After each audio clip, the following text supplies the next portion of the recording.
front because you always make mistakes up front, you know. But you look at Avila.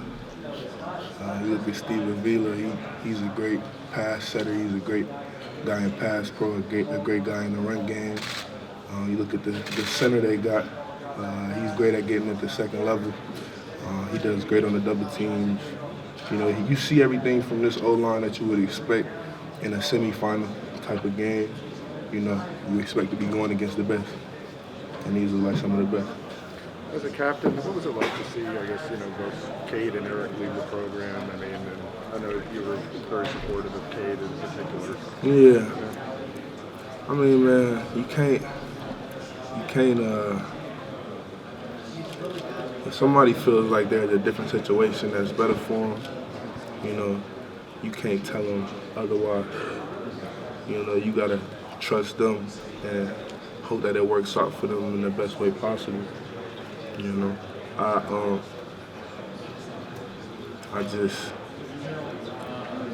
just hope it work out for the best for them.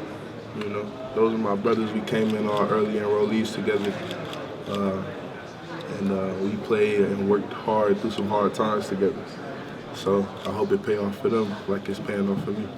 Obviously, Olu's kind of, emerged as a leader. Mm-hmm. I mean, how much is that kind of indicative of what the state of college football is, where you can have two captains lead during the season, but then another player who transfers into the program can emerge as a leader? This next man up, man. It's serious, and I think leadership can come from everywhere. I think there are some people who are put in captain roles, like myself, but I don't ever have a lot to say. I just want to go out there and play hard and lead with that. And then you got guys like Olu who are the same way and keep the offensive line together and bring the offensive line together in a different way. It just, sometimes you can lead in a way where it's just bringing comfort to you by seeing and knowing somebody out there giving their all right next to you. Like when I know Olu's out there doing his thing on that side of the ball, it make me want to be even more productive in my own game. Not just for me, but for them, Do you think players, though, are like adjusting better to change and new teammates? Because you guys are about to. Obviously you won't be here because you'll be going to the NFL, but like you'll have 7 new transfers coming in this coming year. You guys are accustomed to change, I guess now. Yeah, Coach Herb does a great job with that in the weight room. We got a lot of sudden change in there, so you got to keep going. Good or bad, just keep going.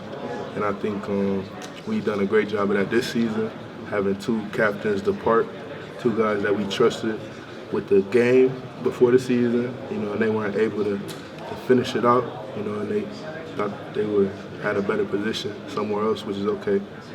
But we had other guys step right up, and that's important. It's going to need to have Mike Morris back on the field playing. Well, he like 300 pounds, so big presence on the edge. You know what I'm saying? Big guy going out there and get sacks. We really missed his, Mike is a playmaker before anything. He come up big when we need him most. And that's important in having a player on the edge like that. Because, you could come up big on the inside in the run game and affect the pass, but never had the same impact. You have a big impact, but never the same impact that a premier edge guy has. And I think with Mike Mo back, we just can be a little bit more flexible up front. I think we can roll other players in a little bit more and a little better because we got everybody on the edge is dynamic, but he kind of the leader in that room, and to have him back will give everybody else a little bit of breathing room. What do you think of his acting skills? He the best actor on the team. He been that though. We knew that before he got in commercial. Before, he like an acting major or was or something. So we know he's a guy for the theatrics. A lot of it made of some of your. No, they a little soft. A lot of it made some of your feats of strength and how you've developed. What sort of made you embrace that, the weight room culture? I mean, you're sort of, you have become sort of indicative of like what Michigan does. Why did you love it? I guess it comes from in high school. I used to live 30 minutes away from the school. My mom used to work in summer school, and so she wouldn't be able to come get me right away. So I was begging my coach for more time in the weight room because I was in 8th grade going to 9th grade, and the young guys only got like 1 or 2 days. And I was begging for like 4 days because I was stronger than everybody, and I was like, okay, this is great.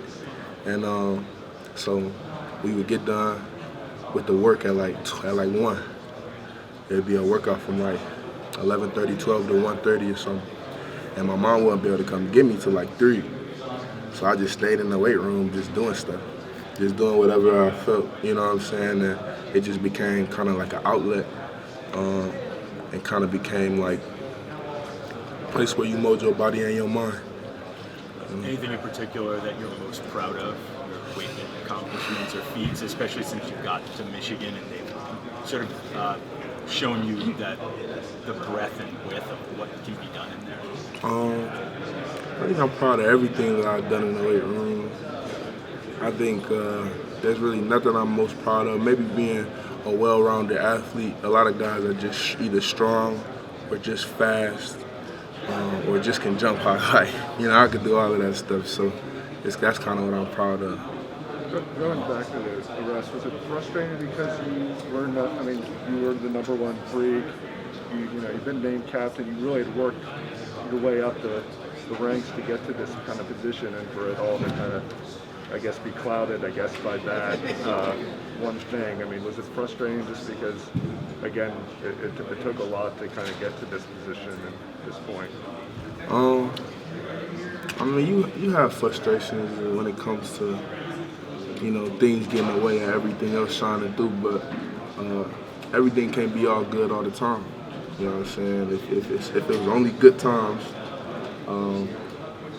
you wouldn't know. You would only be used to good times. That'd be all you know. So it'd just be average and regular.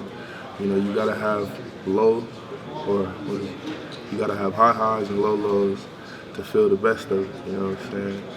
So it's like I don't really care. Why has Rayshaun Benny been able to take that next step this year? He been listening. You know what I'm saying? It's just been more important to him. He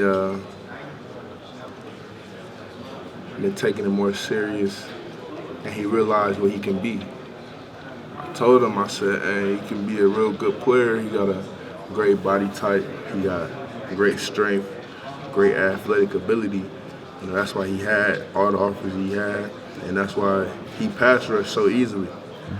He does everything so effortless. Like even in the run, he used to, when he was younger, he used to not even come off the ball. He used to take a step backwards and still knock the dude back. So it's like when you're doing that type of stuff and you winning, but you're doing it the wrong way. Imagine if you do it the right way.